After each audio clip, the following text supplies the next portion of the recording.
Okay, here we are, Matthew Russell Lee, Inner City Press, here in Foley Square. We're covering the Southern District of New York Courthouse, also the state courts. And we'll begin today, as we often do, with a bit of the Trump docket. Now, this is actually Trump fundraising. He's saying, hands off Trump Tower. And this is because his bid, he's been unable to obtain the bond in the Engeron case of 60 Center Street, right behind me. This is now up at the appellate division, but apparently Letitia James is eyeing that Trump building at 40 Wall Street. So we'll also be covering, this is the big one, there's a lot of preparatory work going on down here of who's going to get into the courtroom, etc.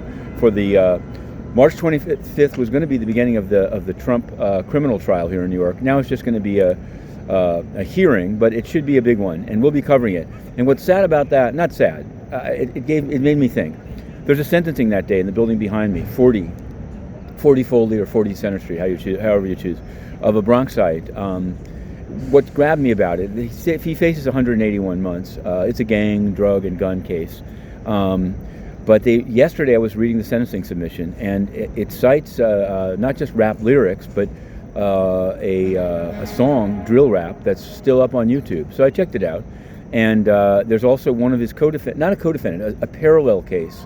Although they did work together on the song, a separate gang and a separate judge, that guy is going to face even more time. We're talking about K-Flock, we're talking about Rowson, Isaiah Rowson. So I'm going to write about these cases. It's kind of it's like Tekashi 6ix9ine, except many more people cared about that. But it is what it is. And the question is, like, a crime is a crime, but this use of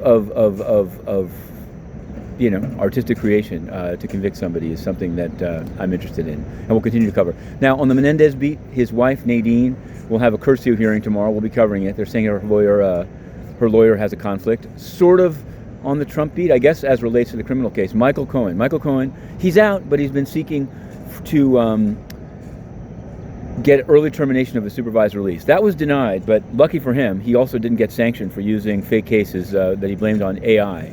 So that's a decision out this morning by Judge Frum. We haven't written it up yet, but we did tweet a picture of it. Meanwhile, the United Nations, we've asked them a number of questions. We've asked about the Honduras narco trial that took place down here, and where Guterres had basically backed up Juan Orlando Hernandez.